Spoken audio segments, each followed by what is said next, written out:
The morning sun rose over forward operating base Delta like it did every day on Kepler 442b, painting the rocky landscape in shades of orange and red that reminded Sergeant Jake Morrison of Arizona back on Earth. Though the 2 extra moons hanging in the sky made it clear he was very far from home, Jake walked the perimeter fence for the 3rd time that week, his boots crunching on the gravel path while his breath made small clouds in the cool morning air. And he wondered for the 100th time why he had volunteered for frontier duty when he could have stayed in the more comfortable inner colonies. The Terran Defense Corps had sent him here 3 years ago when humanity first joined the Galactic Council, back when everyone thought making friends with aliens would be easy and peaceful. But Jake had learned quickly that the galaxy was a complicated place where humans were still treated like children who had just learned to walk. He stopped when he heard a sound near the drainage ditch outside the fence, a small whimpering noise that made him think of injured animals back home. And he climbed over the barrier even though regulations said he should call it in first and wait for backup. What he found was a small creature covered in blood and mud, barely moving in the shallow water. And when Jake cleaned off its face, he nearly laughed out loud because it was a honey badger kid, somehow transported all the way from Earth to this distant planet. "How did you get here, little guy?" Jake said as he picked up the tiny animal carefully, checking for broken bones while the kit made weak growling sounds that would have been threatening if it was not so. Small and hurt, Jake knew he should report the animal to the science team who would want to study how an Earth creature ended up on a frontier world. But something in those dark eyes made him think of his own loneliness on this isolated base. So he tucked the badger inside his jacket and walked back to his quarters. Instead, his roommate Danny Webb looked up from his datapad when Jake entered and immediately noticed the bulge in the jacket that was moving and making noise. "Please tell me that is not what I think it is," Danny said with the tone of someone who already knew his friend had done something stupid again. "It is a badger," Jake said as he pulled out the kit and set it on his bunk. "I found him hurt outside the fence, and I'm going to fix him up." Danny ran his hand over his face in that way people do when they are trying to be patient but are actually very frustrated. Then he stood up and examined the small animal who was now trying to bite Jake's finger with baby teeth. "Morrison, you know there are rules about bringing animals into the base," Danny said. But he was already getting the medical kit from the locker because, despite his complaints, he was a good friend. They spent the next hour cleaning wounds and checking for internal injuries while the badger alternated between trying to fight them and falling asleep from exhaustion. And by the time they finished, Jake had already decided he was keeping the animal no matter what anyone said. "You need to name him if you are going to be this stupid," Danny said as he packed away the medical supplies. "What are you going to call your illegal pet?" Jake looked at the badger, who was now curled up on his pillow, making small grunting sounds in his sleep. Tough and stubborn, even when tiny and hurt, and the name came to him naturally. "Grunt," Jake said. "His name is Grunt." Over the next few weeks, Jake kept Grunt hidden during inspections and official visits, feeding him rations and letting him sleep in a box under the bunk. But word spread quickly through the small base, because soldiers cannot keep secrets from each other for very long, Lieutenant. Nicole Barnes called Jake to her office on a Tuesday afternoon, and he thought for sure this was the end of his badger-keeping adventure. But when he arrived, she just looked at him with tired eyes and sighed. "I hear you have an unauthorized animal in your quarters," she said, not asking but stating a fact that everyone already knew. "Yes, ma'am," Jake said, because lying to your commanding officer was always a bad idea. Even when you were already in trouble. Regulations are clear about this. "Morrison," Barnes said as she leaned back in a chair.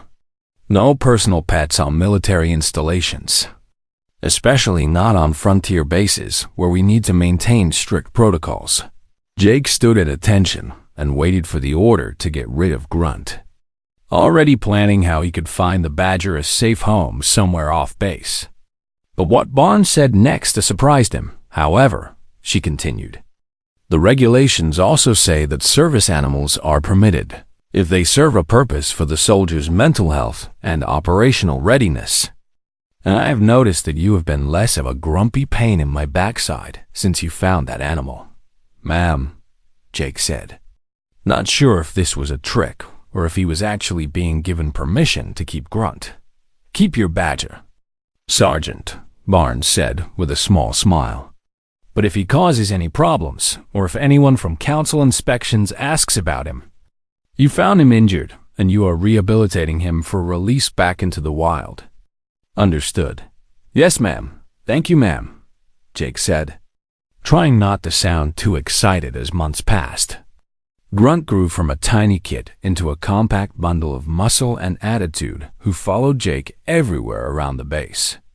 And the other soldiers got used to seeing the Badger trotting behind the sergeant like a strange but loyal dog. Pete Harris from the motor pool started bringing food scraps for Grunt.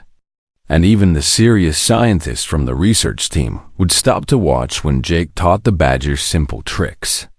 Though Grunt only performed them when he felt like it, because Badgers do not take orders from anyone. Jake found himself talking to Grunt during long night watches, telling the animal about his life back on Earth and his family in Nevada and his worries about being so far from home. And even though Grunt could not talk back, there was something comforting about having a living creature who depended on him and trusted him. The base settled into a comfortable routine where everyone pretended not to notice the Badger who was technically not supposed to be there. And Jake started to think that maybe frontier duty was not so bad after all, when you had a companion to share it with. Then the Valkyrie hunter arrived, and everything changed. Scar's ship landed 3 kilometers from the base on a Thursday morning, and Lieutenant Barnes received the official notification from Galactic Council that a registered hunter would be operating in the sector under treaty rights. This is not good, Barnes said during the briefing, showing the crew an image of the 8-foot-tall reptilian creature covered in scales and carrying enough weapons to fight a small war. The scales and carrying enough weapons to fight a small war. Valkyrie are one of the Council's predatory species, she explained. They have legal rights to hunt non-sentient creatures in territories assigned to them. And this sector was designated as their hunting ground before we built this base. Jake felt his stomach tighten as he looked at the image, thinking about Grunt sleeping peacefully back in his quarters, completely unaware that a professional hunter had just arrived on the planet. Are there restrictions on what they can hunt? Danny asked a question that Jake was too worried to speak out loud. Anything outside of protected structures is considered fair game, Barnes said, and her eyes flicked to Jake for just a second. Keep your animals inside the fence, people. That night Jake sat on his bunk with Grunt curled up next to him, and he made a promise to the small Badger who had become his closest friend on this distant world. Nothing is going to hurt you, Jake said quietly, scratching behind Grunt's ears while the Badger made contented sounds. I will keep you safe, no matter what. He did not know then that keeping that promise would change everything, not just for him and Grunt, but for humanity's entire place in the Galactic Council. Scar arrived at the base the next morning with the kind of confidence that comes from being at the top of the food chain for your entire life. His scales gleaming in the sunlight like polished metal while his clawed feet left deep prints in the soil. Lieutenant Barnes met him at the gate with full protocol honors because diplomatic incidents with Council species could end careers. And Jake stood in formation with the rest of the squad while trying to keep his face neutral and professional. Greetings, Human Commander, Scar said in Galactic Standard, his voice deep and rumbling like rocks grinding together. I come to inform you of my hunt in this territory as required by treaty law. Welcome to Forward Operating Base Delta. Barnes replied stiffly. We are aware of your rights in this sector and will not interfere with lawful hunting activities. Scar's large yellow eyes scanned the assembled soldiers with what looked like amusement. And when his gaze passed over Jake, there was something in that look that made the sergeant's skin crawl. You are the newcomers to the council. Yes, Scar said, though it was not really a question. The soft primates from the wet world who think they belong among the stars. Jake felt Danny tense beside him at the insult, but nobody moved or spoke because Barnes had made it very clear that this meeting would be professional. No matter what the hunter said, humanity has been accepted as a full member of the Galactic Council. Barnes said with careful diplomacy, we hope our presence here will not cause any conflicts with your cultural practices. Scar made a sound that might have been laughter, showing rows of sharp teeth that had evolved to tear meat from bone. Conflicts, he repeated. No, there will be no conflicts, human commander, because you are wise enough to know your place. He gestured toward the landscape beyond the base with one clawed hand. This world is my hunting ground for the next lunar cycle, and I will take what prey I choose, as is my right under laws far older than your species. Membership in civilized space. Barnes nodded stiffly and dismissed the formation. But Scar called out before the soldiers could leave. I am curious about something, the hunter said, his eyes returning to Jake. I have heard that humans keep prey animals as companions. Is this true? Some humans form bonds with animals, Barnes said carefully. It is part of our cultural heritage. Fascinating, Scar said. And the way he said it made Jake think of a cat watching a mouse. On my world, we believe that prey exists to be hunted and consumed, not befriended. But I suppose every species has its peculiarities. After the meeting ended, Jake hurried back to his quarters, where Grunt was scratching at the door, wanting to go outside for his usual morning exploration of the base. Not today. Buddy, Jake said, kneeling down to pet the badger who was already making annoyed grunting sounds. You need to stay inside for a while, but Grunt had other ideas. And when Jake tried to close the door, the badger squeezed past him with the determination that had made his species famous on Earth for being unstoppable. Grunt. Get back here, Jake called, but the badger was already trotting toward the perimeter fence.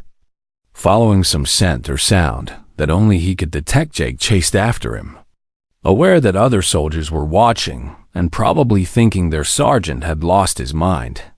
But all he cared about was getting Grunt back inside before something bad happened. He caught up with the badger near the gate, scooping him up despite the protesting squeaks and squirms. And that was when he saw Scar standing just outside the fence watching them with those calculating yellow eyes. So this is your companion, the hunter said, moving closer to examine Grunt, who was now trying to bite through Jake's sleeve. A fierce little creature. I can see why you find it entertaining. He is a honey badger from Earth, Jake said, holding Grunt a bit tighter. They are known for their courage.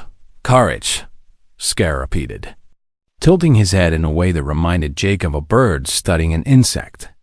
An interesting word for prey animal behavior. But I suppose you humans have different perspectives on such things.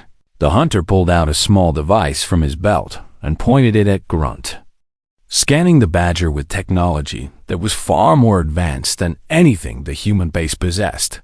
Remarkable, Scar said, studying the readout. This animal has a highly developed survival instinct and an unusually aggressive response pattern for something so small. It would make an interesting challenge.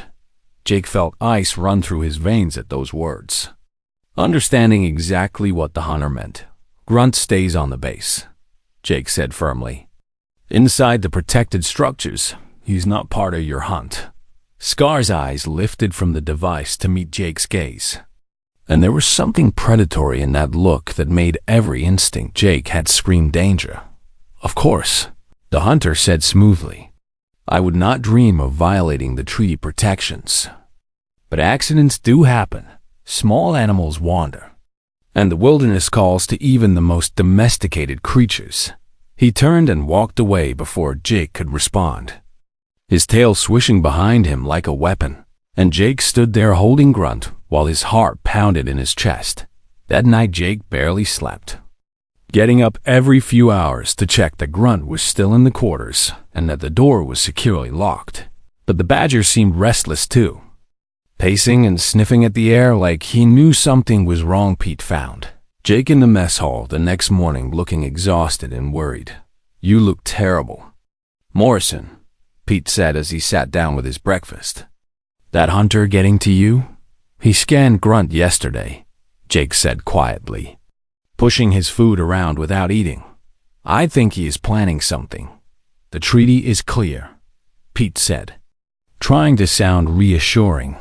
"Animals inside the base perimeter are protected, and Barnes will enforce that." But Jake could not shake the feeling that Scare did not care much about treaties when they got in the way of what he wanted over. The next few days the hunter's presence hung over the base like a dark cloud, and soldiers reported seeing him at all hours, moving through the landscape with the confidence of someone who owned everything. They surveyed the local wildlife started disappearing. Creatures that had lived near the base for years suddenly gone. And when the scientists checked the area, they found scar scent markers everywhere, claiming territory in the ancient way of predators. Danny came to Jake's quarters on the fifth night with news that made everything worse. "I was monitoring communications traffic," Danny said, keeping his voice low. "Scare has been using deep scanning equipment on the base, the kind that can track individual biosignatures through walls.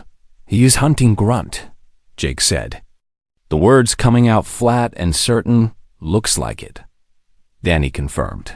"He has been mapping movement patterns, probably waiting for the badger to leave the protected area." Jake looked at Grunt, who was sleeping peacefully on the bunk, completely unaware of the danger circling around him like a shark in deep water. "What am I supposed to do?"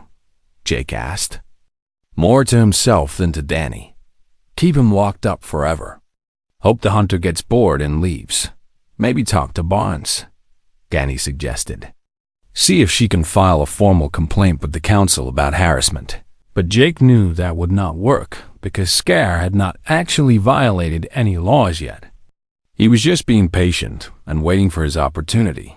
The opportunity came 3 nights later when Jake woke up to find Grunt's box empty and the door to the quarters standing open just a crack. Too small for a human to notice, but plenty big enough for a determined badger. No, Jake said as he pulled on his boots and grabbed his gear, not bothering to wake Danny because every second counted. He ran to the command center and checked the perimeter sensors, finding the small heat signature that had to be Grunt moving away from the base toward the rocky canyon area where Scare had been hunting. The security logs showed Scar's ship had launched and landed twice in the last hour, and Jake knew with terrible certainty that the hunter had somehow lured Grunt out, maybe with scents or sounds that the badger's instincts could not resist. Jake grabbed a basic field kit and headed for the gate, ignoring the night watch officer who called after him about proper authorization, because following rules did not matter when someone you loved was in danger. He climbed over the fence and started running toward the canyon, following the tracker signal from the collar he had put on Grunt months ago. And as he ran through the darkness under alien stars, he made a promise to himself: if Scare touched one hair on Grunt's head, treaty or no treaty, there would be consequences that the hunter would never forget. The canyon walls rose on either side of Jake like the ribs of some massive ancient creature, blocking out the moonlight and making every shadow look like a threat. But he pushed forward because the tracker signal was getting stronger, and that meant he was getting close. His lungs burned from running, and his legs ached from climbing over rocks in the darkness. But Jake had learned endurance during his years in the Terran Defense Corps, and he knew that humans could keep moving long after other species would have given up. He heard sounds ahead, a high-pitched snarl that could only be grunt, and a deeper rumbling that had to be scare. And Jake pulled himself up the last rocky slope to see a sight that made his blood run cold. Canyon opened into a small clearing surrounded by steep walls. And in the center stood Scare with his hunting rifle aimed at a corner where Grunt was backed against the stone. His fur matted with blood, but his teeth still bared in defiance. The badger had fought well. Jake could see wounds on Scar's legs where Grunt's claws had found their mark. But courage alone could not stop a plasma weapon that could burn through solid rock. "You led me on quite a chase, little one," Scare was saying, his voice filled with the satisfaction of a predator who has finally cornered his prey. More spirit than I expected from such a small creature. But the hunt always ends the same way. Jake did not think, did not plan, just moved forward and stepped between the hunter and Grunt with his arms spread wide. "Stop," Jake said. And his voice came out steady, despite the fear racing through his system. Scar's eyes widened in genuine surprise, the rifle lowering slightly as he processed what he was seeing. "Sergeant Morrison," the hunter said. And now there was amusement in his tone. "What are you doing so far from your base? And why are you interfering with a legal hunt?" "One warning," Jake said, raising his right hand in the universal gesture for stop that every species in the Galactic Council recognized. "Walk away now." Scare actually laughed at that, a sound like grinding metal that echoed off the canyon walls. "You are giving me warnings." "Human," he said, shaking his head in disbelief. "Do you understand what you are doing? That creature is outside your protected zone, which makes it legal prey under Council law." "I do not care about Council law right now," Jake said, his hands still raised, his body still blocking the path to Grunt, who was making small, whimpering sounds behind him. "One warning, that is all you get." The hunter's amusement faded, replaced by something colder and more dangerous. "You are making a mistake," Scare said, raising his rifle again. "I have every right to take that animal, and you have no authority to stop me. Step aside or face consequences." Jake did not move, and behind him he heard Grunt struggling to stand despite his injuries. The brave little badger trying to protect Jake, even though he could barely walk. "I gave you one warning," Jake repeated, and his voice had changed now, becoming the voice he used when he needed soldiers to obey orders instantly. "You can walk away and this ends here, or you can try to go through me. Choose." Scare studied Jake for a long moment, his yellow eyes calculating and cold. Then he made his choice. "Foolish human," the hunter said, and he started forward, clearly intending to push past Jake and take his shot at Grunt. That was when Scare learned what every enemy of humanity eventually discovered: that peaceful does not mean weak, and that humans from Earth had evolved as persistent predators who could switch from calm to violent in a heartbeat. When something they loved was threatened, Jake moved, his combat training taking over. 20 years of hand-to-hand instruction condensed into 3 seconds of controlled fury. Grabbed Scar's rifle arm and twisted, using the hunter's forward momentum against him. Then drove his elbow into the joint where the alien's arm connected to his shoulder. Scar roared in pain and surprise, dropping the weapon as Jake kicked it away. And the hunter swung his other arm in a powerful backhand that would have broken bones if it connected. But Jake had trained against bigger opponents his whole life, had learned to use speed and technique instead of relying on strength. And he ducked under the swing while driving his fist into Scar's exposed ribs. The hunter was strong, far stronger than any human, and his scales provided natural armor that would stop most attacks. But Jake knew where to hit, knew the weak points that every bipedal creature shared. He struck at joints and pressure points, moved constantly to avoid being grabbed, used every trick he had learned in countless training sessions and a few real fights that had taught him how to survive against superior force. Scar tried to use his claws, raking at Jake with weapons that could tear through metal. But Jake caught the arm and used a joint lock that worked the same way on aliens as it did on humans, forcing the hunter to bend or have his elbow destroyed. "You fight well for prey," Scar snarled, trying to break free. But Jake shifted his weight and drove the hunter face first into the ground. "I am not prey," Jake said, kneeling on Scar's back while securing both arms in a hold that the hunter could not break without dislocating multiple joints. "And neither is he." Grunt limped over, dragging one leg but still full of fight. And he bit Scar's tail hard enough to make the hunter yelp. "Call him off," Scar demanded. His voice strained from the pressure on his arms and the embarrassment of being beaten by a supposedly soft primate. "Why should I?"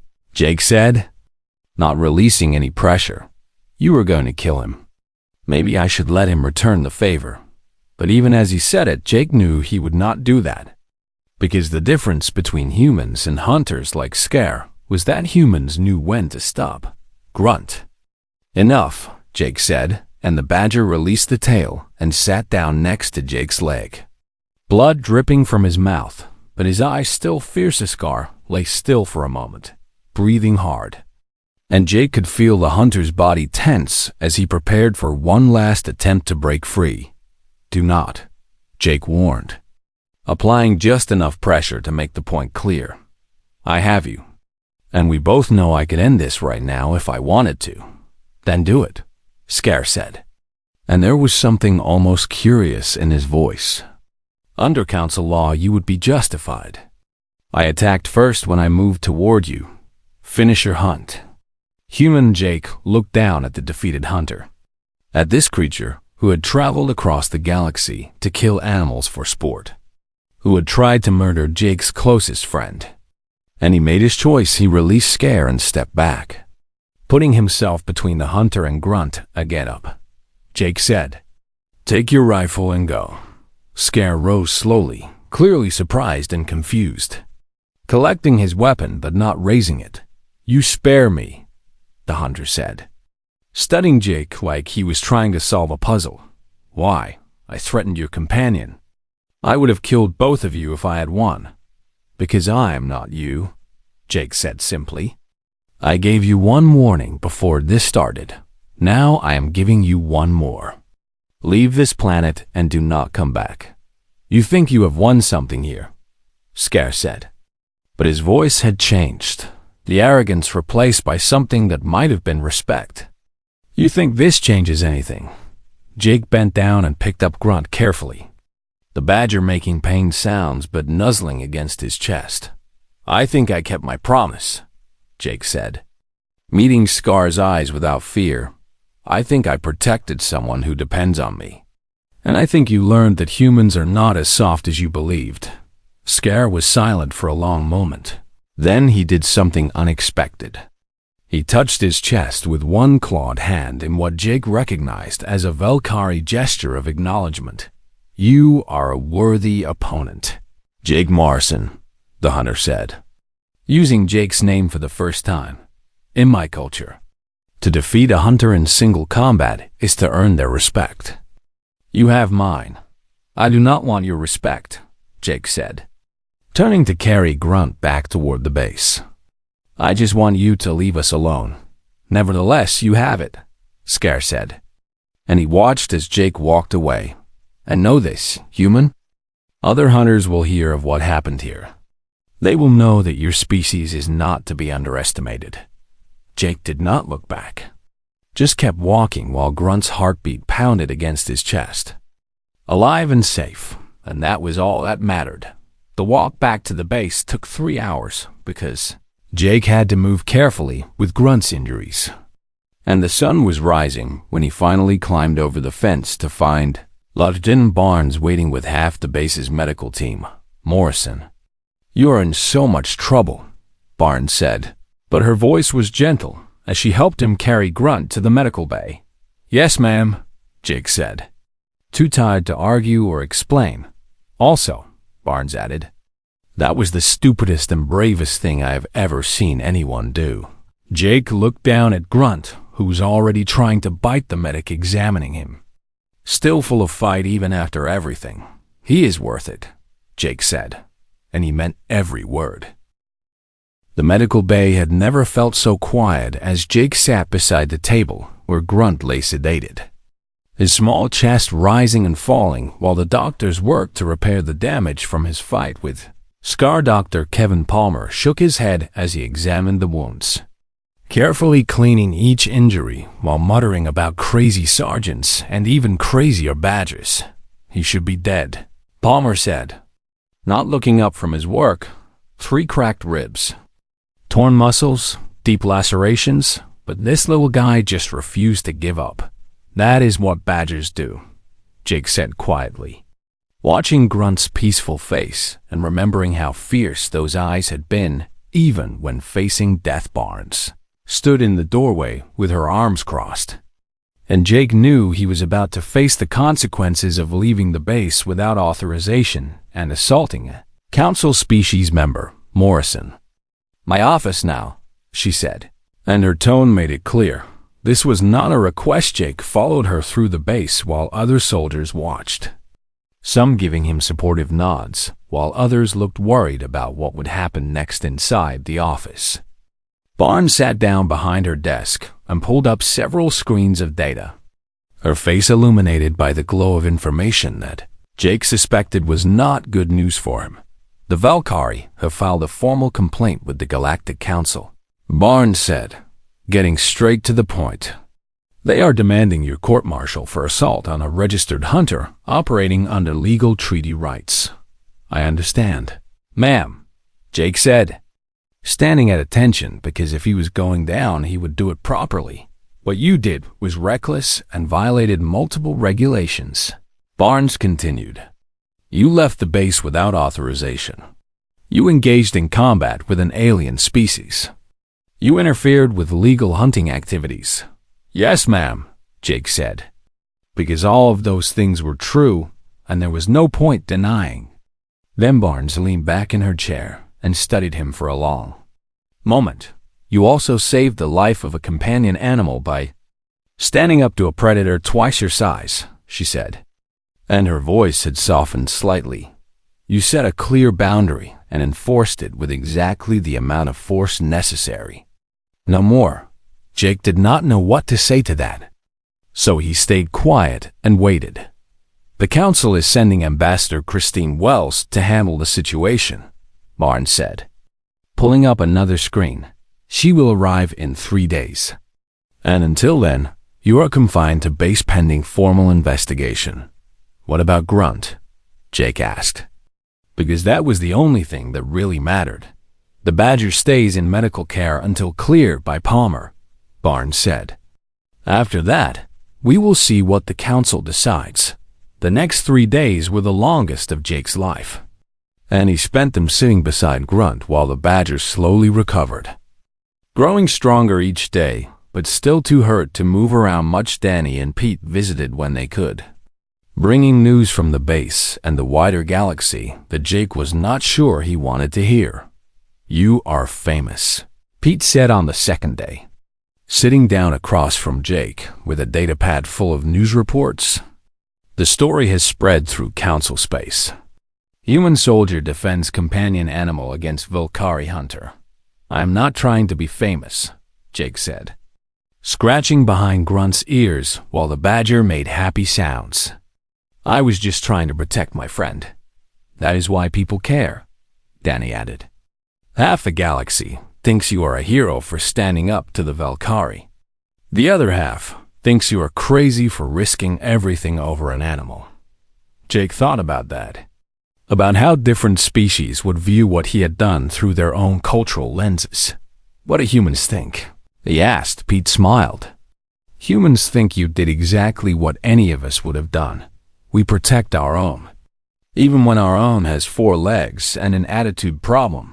Ambassador Wells arrived right on schedule, a tall woman with gray hair and eyes that had seen enough political battles to make her very hard to intimidate. She interviewed Jake in Barnes's office with recording equipment running and at pay. Galactic Council observer, present via HoloLink, Sergeant Morrison. Please explain in your own words what happened 3 nights ago, Wells said. A voice professionally neutral Jake told the story simply and honestly. From finding Grunt gone to the confrontation in the canyon to walking back with the injured badger. And he did not try to make himself sound better or scare sound worse than the truth when he finished. Wells made notes on her pad while the council observer, a crystalline being named Jex, asked questions. You acknowledge that you assaulted Hunter Scare without provocation, Jex said, his translated voice sounding like wind chimes. He was about to kill Grunt, Jake replied. I gave him a warning and a chance to walk away. He chose to continue. The creature was outside protected structures, Jex continued. Under treaty law, it was legal prey. Under human law and human values. Grunt is family, Jake said firmly, and we protect our family. Wells held up a hand to stop the questioning. Looking at Jake with an expression he could not quite read. The Valkyrie are demanding significant consequences, she said. They claim their cultural practices have been insulted, and that allowing this to go unpunished would encourage other species to interfere with their hunting rights. What kind of consequences? Jake asked. Though he already suspected the answer. They want you court-martialed and discharged from service, Wells said bluntly. They also want Grunt removed from your care and relocated to a research facility. Jake felt his hands clench into fists before he forced them to relax. Because losing his temper now would only make things worse. I will accept whatever punishment you decide, Jake said carefully. But Grunt stays with me. He is not some specimen to be studied. He is a living being who has already been through enough. Wells and Jex exchanged a look that suggested they had expected this response. There was another factor to consider, Wells said, pulling up data on her screen.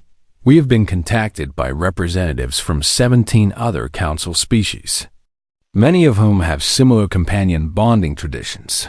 They are supporting you, Jex said, and he did not sound happy about it, arguing that cultural practices regarding animal companions should be protected under the same treaty rights that protect Valkyrie hunting. Jake tried to process that, tried to understand how his personal fight to save Grunt had somehow become a galactic political issue. The council is divided. Wells explained. Some species believe the Valkyrie hunting traditions are outdated and cruel. Others support their rights as established by ancient treaties. Your case has become a test of which values will take precedence. I did not want any of this, Jake said honestly. I just wanted to keep Grunt safe. I know, Wells said. And for the first time, her professional mask slipped to show something like sympathy. But sometimes personal actions have consequences far beyond what we intended. The hearing took place via holoconference with council members from across the galaxy participating. And Jake stood in the base's communications center wearing his dress uniform while Grunt sat beside him in a special carry case. The Palmer had approved scar appeared as a hologram, his scales gleaming and his wounds from the fight clearly visible. And when he spoke, his voice filled the room. I demand justice for the insult given to me and my people, the hunter said. This human attacked me while I was engaged in lawful activity, and he must face the full consequences of his actions. Other council members asked questions, some hostile and some supportive, and Jake answered each one as honestly as he could. Then Wells stood up and presented her case, arguing that human cultural values regarding companion animals deserved the same protection as Valkyrie hunting traditions. That Jake had shown remarkable restraint by not killing Scare when he had the legal right to do so under self-defense protocols. Sergeant Morrison gave Hunter Scare a clear warning. Wells said, her voice carrying the weight of Earth's diplomatic authority.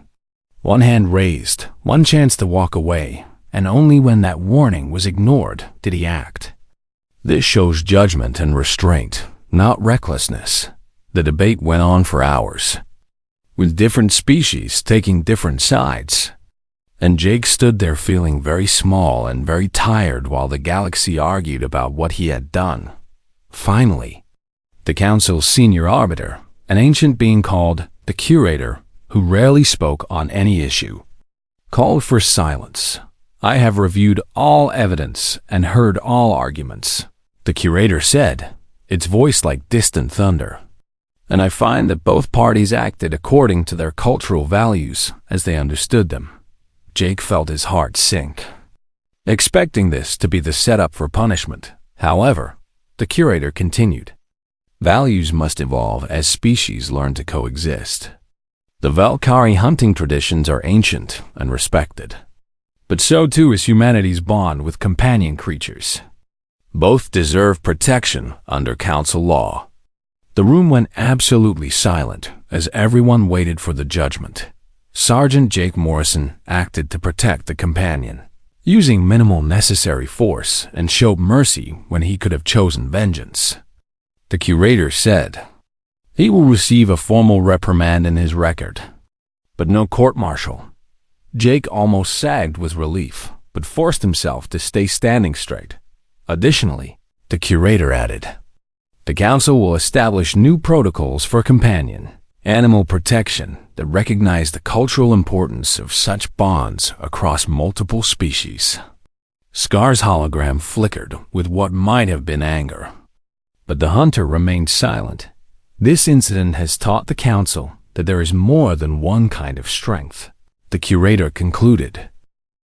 6 months after the hearing, Jake stood on the observation deck of forward operating Base Delta watching the sunrise while Grunt explored the deck with the endless curiosity that had nearly gotten him killed. The badger was fully healed now, stronger than ever, and he wore an official service animal vest that marked him as Jake's registered companion under the new Council protocols that had been established after the case. "You know, people are still talking about you," Danny said, joining Jake at the railing with 2 cups of coffee. "I saw another article yesterday.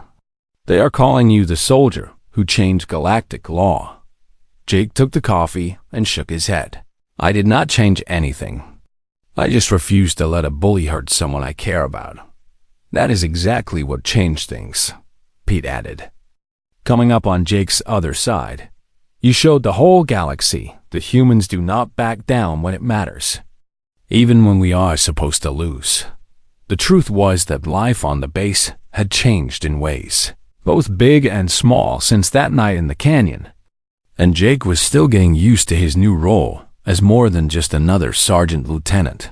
Barnes had promoted him to training coordinator, a position that involved teaching other soldiers about interspecies relations and conflict resolution, and Jake found that he was actually good at it.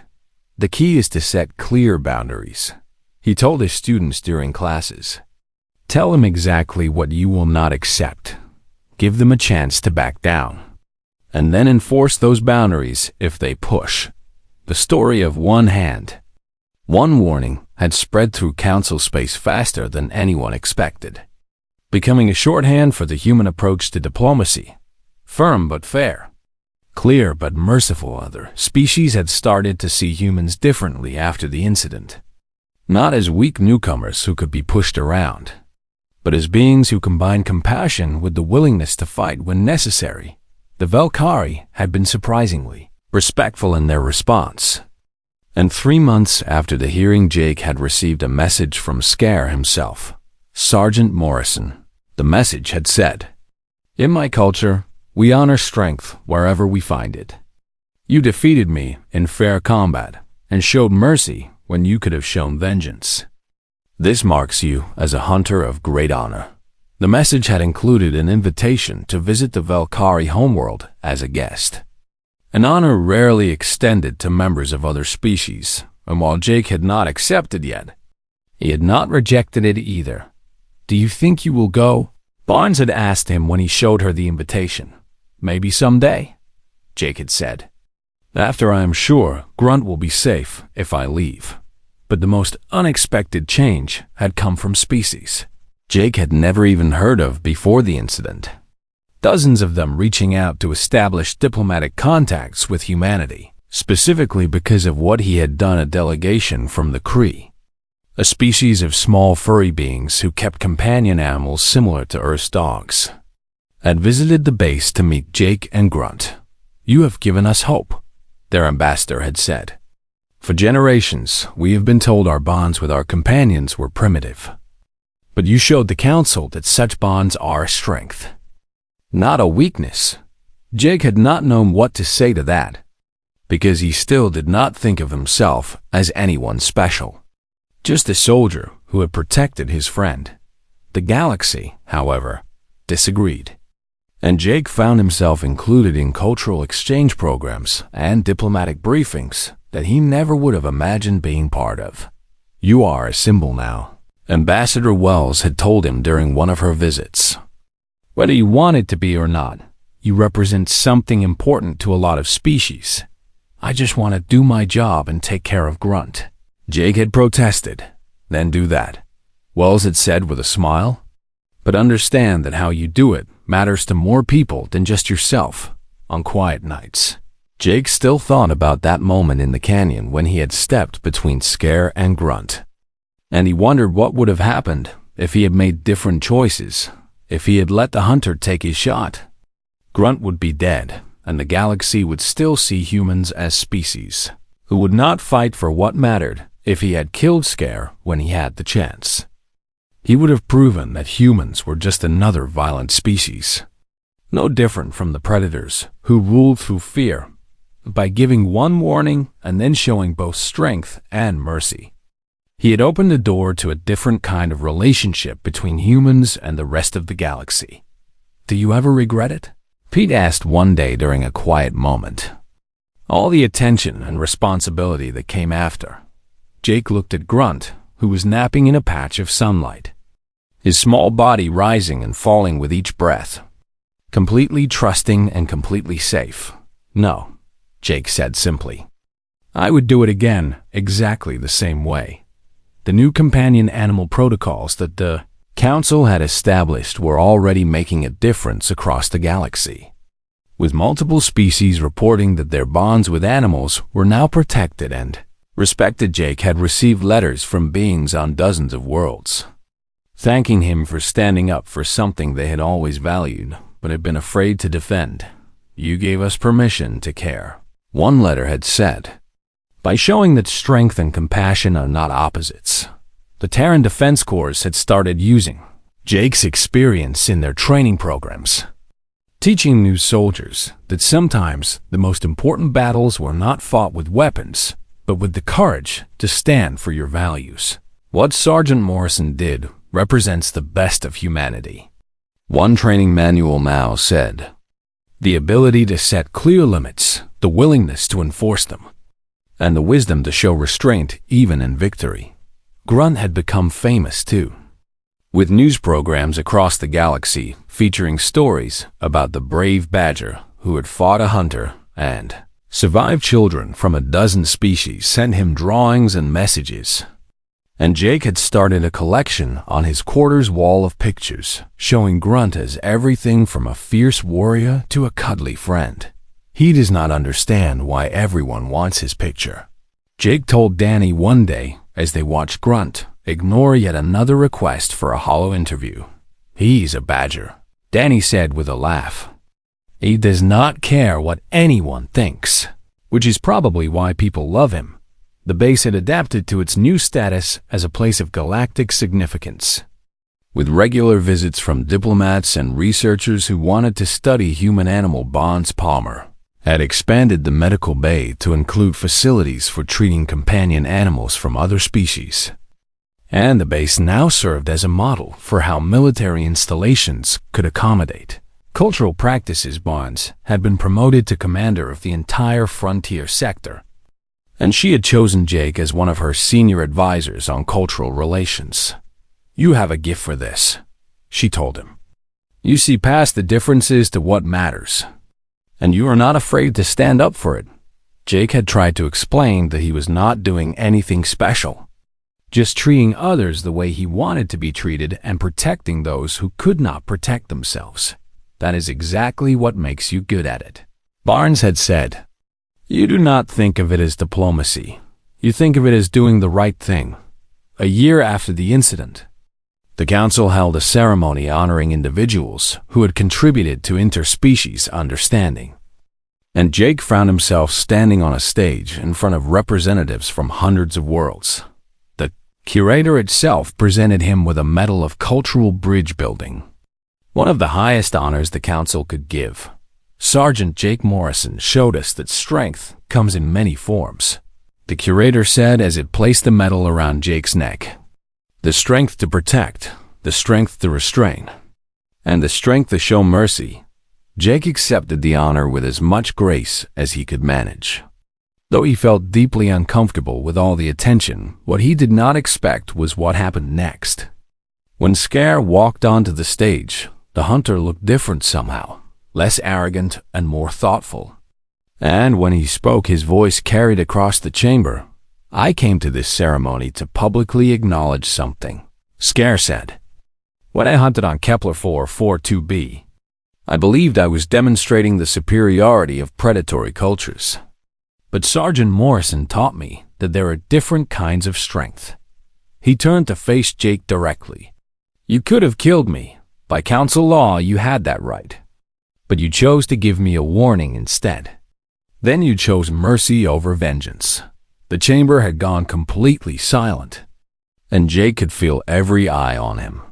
In my culture, we respect strength above all else, Scare continued. And I tell you now that Jake Morrison possesses a strength I had never encountered before. The strength to care more about doing what is right than about proving what you can do. He extended his hand to Jake, a gesture of equals. Thank you for teaching me this lesson. I am a better hunter for having met you. Jake shook the hunter's hand, feeling the powerful claws that had once threatened Grunt, now holding his grip with careful respect. Thank you for listening, Jake said, because that was all he could think to say after the ceremony. Jake returned to the base where Grunt was waiting for him, completely unimpressed by medals and honors. You are still just a badger to me, Jake said. Picking up the small animal and carrying him outside to watch the sunset, Grunt made his usual grunting sounds and tried to bite Jake's thumb, which meant everything was normal, despite how much had changed. Danny found them on the observation deck later that evening, both of them watching the stars come out over the alien landscape. Do you think it will last? Danny asked. The changes you helped make,